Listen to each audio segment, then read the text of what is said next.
안녕하세요. 120세까지 행복하고 건강하게 오래도록 장수하시는 방법을 알려드리는 빠른 건강입니다. 오늘의 영상 주제는 남녀노소 가리지 않고 누구나 쉽게 바다의 풍미를 느낄 수 있는 김에 대해서 소개하겠습니다. 김은 바다에서 나는 채소라고 불리며 마그네슘과 칼슘 그리고 철분과 같은 미네랄이 풍부합니다. 김에서만 찾아볼 수 있는 수용성 식이섬유인 포피란이라는 성분은 피를 맑게 해주고 체내의 노폐물을 흡수하여 배출시킴으로써 콜레스테롤 수치를 떨어뜨리는데 아주 효과적이기 때문에 혈압과 대장암의 발병률을 낮추는 항암 효과도 매우 뛰어납니다. 이렇게 먹기도 간편하고 칼로리도 낮고 맛있기까지 하는 김에 혹시 단백질이 얼마나 들어있는지 알고 계신가요? 김 100g에는 단백질이 무려 36%나 들어있다고 합니다. 소고기는 100g당 단백질 함량이 26%이기 때문에 김은 소고기보다 단백질 비율이 높은 식품이랍니다. 그래서 김을 하루 한 장 이상씩 1년만 꾸준히 먹으면 눈처럼 하얀 머리카락이 까맣게 바뀐다 라는 말이 있을 정도로 김은 누구에게나 좋은 웰빙 건강식품입니다. 그런데 이렇게 보약과 같은 김을 잘못된 방법으로 섭취하거나 서로 궁합이 맞지 않는 음식과 함께 먹는다면 몸에 치명적인 독성 성분으로 우리들의 건강을 위협하고 심지어 암과 치매까지 유발할 수 있다는 사실을 알고 계셨나요? 그래서 오늘은 김에 대해서 반드시 알고 있어야 하는 다음 3가지 내용을 중심으로 영상을 준비했습니다. 첫 번째는 김의 잘못된 섭취 방법 알아보기.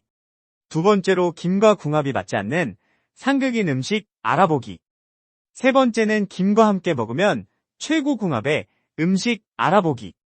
이렇게 3가지 주제를 중점적으로 알아보도록 하겠습니다. 영상의 내용이 도움이 되셨다면 좋아요만 눌러주시고 앞으로 건강한 삶에 대해 꾸준히 공부해보고자 하신다면 구독 버튼을 눌러주세요. 여러분과 함께 건강한 삶에 대해 꾸준히 공부해 나갔으면 좋겠습니다. 먼저 첫 번째로 김의 잘못된 섭취 방법은 김을 생으로 먹는 것입니다. 그 이유는 영양분이 풍부한 김을 그냥 생으로 드시면 김이 가지고 있는 많은 이로운 영양분을 전부 흡수하지 못하기 때문인데요. 따라서 이왕에 김을 드신다면 최대한 건강하게 드시면 좋겠죠. 김을 드실 때에는 프라이팬에 살짝 구워서 드시는 것이 가장 좋습니다. 김을 구우면 비타민이 파괴돼서 더 안 좋지 않을까? 라는 생각이 드실 수도 있겠는데요. 다행히도 김에 함유된 비타민C는 열에 강한 특징이 있어서 구워도 크게 파괴되지 않는다고 합니다. 농촌진흥청에 따르면 말린 생김과 구운 김의 비타민 함량을 비교해보았을 때 구운 김의 비타민 B와 비타민 C 함량이 더 높다고 합니다. 또한 김을 구우면 초록빛이 나는데요. 이러한 현상이 나타나는 이유는 피코시안이라고 불리는 강력한 항산화 물질의 반응 작용으로서 고혈압과 고혈압으로 인한 합병증을 예방하는 효능이 있으며 혈관을 튼튼하게 해주는 역할을 합니다. 추가적으로 구운 김은 입냄새 제거에도 효과적이라고 하는데요. 바로 피코시안 성분이 구취의 원인이 되는 성분을 분해하여 입냄새를 제거해주고 구운 김을 씹으면 침샘이 자극되어 세균 번식을 막아주기 때문에 김을 드신다면 구강 건강에도 큰 도움을 준다고 합니다. 그러니 앞으로 김을 드실 때에는 생으로 드시지 마시고 혈관 건강과 구강 건강을 위해 김을 살짝 구워서 드시는 것을 추천드립니다. 여기서 더욱 놀라운 사실은 당뇨병을 가지고 계신 분들께 인삼이나 홍삼보다도 김이 특히나 좋은 보약이 된다는 사실을 알고 계셨나요? 당뇨 환자는 몸속의 신체활동 균형이 무너진 상태로서 일반인처럼 똑같이 먹어도 영양 흡수율이 떨어진다고 합니다. 그렇기 때문에 당뇨인에게는 특정 영양소 결핍이 나타나기 쉬운데요.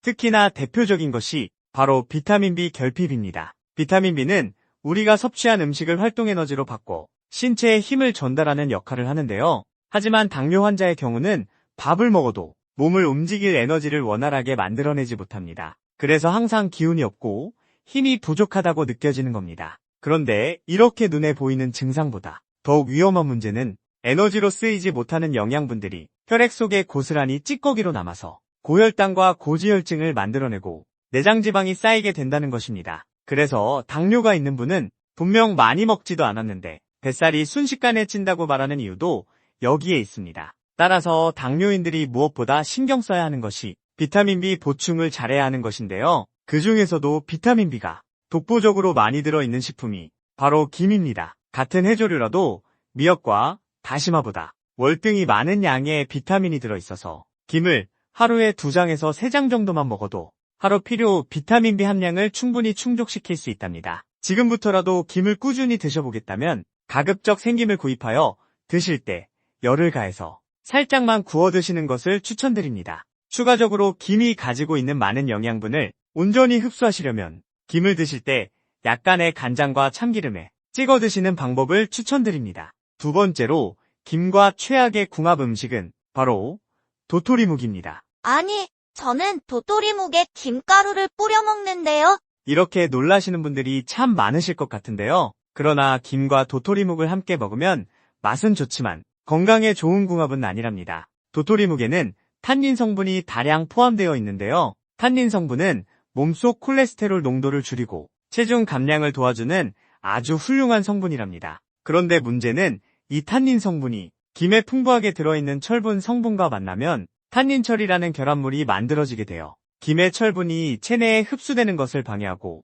그대로 몸 밖으로 배출된다는 것입니다. 김의 철분은 무려 미역의 20배 가량 된다는 연구 결과가 있습니다. 따라서 빈혈 증상이 있거나 철분 섭취가 필요한 분들의 경우 김과 도토리묵의 조합은 반드시 피해주시는 것이 좋습니다. 빈혈 증상이 악화될 위험성이 커질 수 있기 때문이죠. 건강을 위해 김을 꾸준히 먹었지만 도토리묵과 함께 드시면 아무 소용이 없게 되는 것입니다. 그러나 아주 간단한 방법으로 도토리묵과 김을 함께 먹을 수 있는 방법이 있답니다. 그 방법은 도토리묵을 끓은 물에 1분 정도 데치기만 하면 됩니다. 도토리묵의 탄닌 성분은 수용성 성분이기 때문에 끓은 물에 1분 정도 데친 후 김과 함께 조리하면 김의 철분 흡수율을 높일 수 있답니다. 그러니 김과 도토리묵을 드실 때에는 절대 잊지 마시고 도토리묵은 끓은 물에 살짝 데친 후에 김과 함께 드셔주시길 바랍니다. 이렇게 하면 김과 도토리묵이 가진 각각의 효능을 전부 챙기실 수 있답니다. 그렇다면 마지막 세 번째, 김과 함께 먹으면 김의 효과를 극대화시키고 보약이 되는 최고의 궁합 음식은 무엇이 있을까요? 지금부터 김과 궁합이 좋은 음식 두 가지에 대해 알려드리겠습니다. 첫 번째는 바로 계란입니다. 계란과 김은 영양면에서 뿐만 아니라 맛도 훌륭해서 완벽한 조화를 이루는데요. 사람이 나이가 들어가면 뇌세포의 독소가 점점 쌓여 기억력이 희미해지고 인지력과 이해력도 떨어지는데요. 김과 계란은 이러한 현상을 방지해준다고 합니다. 계란은 3대 필수 영양소를 비롯하여 콜린 성분이라고 불리는 뇌 건강에 최고로 좋은 성분을 포함하고 있는 아주 이로운 음식입니다. 김에도 뇌 건강에 좋은 영양 성분으로 알려진 비타민 B1과 비타민 B12가 매우 풍부하게 들어있는데요. 바로 이러한 비타민들이 뇌세포 기능을 활성화시켜서 건망증과 치매를 예방해줍니다. 또한 신경세포의 노화와 손상을 방지하여 손발이 저리고 통증을 없애는 놀라운 효능도 있습니다. 게다가 김에만 들어있는 수용성 식이섬유인 포피란이라는 성분은 혈관과 간 속의 콜레스테롤 수치를 낮춰주는 역할을 하기 때문에 동맥 경화를 방지하고 혈액순환이 잘 되도록 도와주는 뛰어난 작용을 합니다. 따라서 김과 계란을 함께 섭취하면 뇌 건강뿐만 아니라 간 건강까지 챙기실 수 있으니 시너지 효과가 배가 됩니다. 김과 계란을 함께 꾸준히 챙겨 드셔야 합니다. 두 번째로 좋은 음식은 바로 두부입니다. 식물성 단백질이 풍부한 음식인 두부는 김과 궁합이 매우 좋은 음식으로 알려져 있는데요. 김에는 우유보다 많은 칼슘이 들어있다는 사실 여러분은 알고 계셨나요? 국립농업과학원에 따르면 김에는 우유보다 무려 4배나 많은 그리고 시금치보다 대략 10배에 해당하는 양의 칼슘이 풍부하게 함유되어 있다고 합니다. 김만 꾸준히 드셔도 뼈 건강에 큰 도움을 주는데요. 그런데 이때 김과 두부를 함께 드시면 두부에 풍부하게 들어있는 이소플라보이라는 성분이 몸속에서 칼슘 흡수를 더욱 촉진하여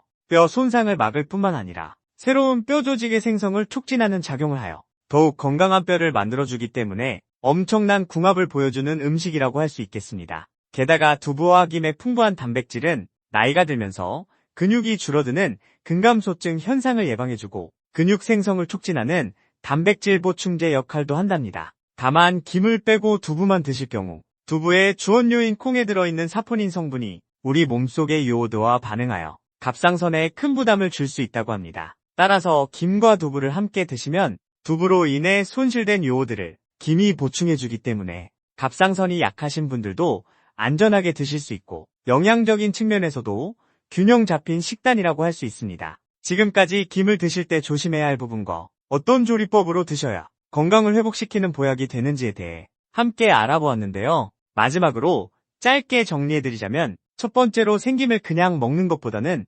프라이팬에 살짝 구운 김을 섭취할 것. 두 번째로 김과 도토리묵을 함께 먹을 때에는 도토리 묵은 끓은 물에 살짝 데치고 김과 함께 먹기. 세 번째로 혈관과 뇌 건강을 지키기 위해서 김을 계란과 두부와 꼭 함께 챙겨 먹기. 오늘 준비한 내용은 여기까지입니다. 오늘의 영상이 도움이 되셨다면 가볍게 좋아요만 눌러주시면 감사하겠습니다. 해당 정보가 필요한 가족분들 혹은 친구분들이 있다면 모두 함께 좋은 정보 알아가도록 공유 부탁드립니다. 앞으로도 항상 유익하고 좋은 정보로 찾아뵙겠습니다. 끝까지 시청해주셔서 감사합니다.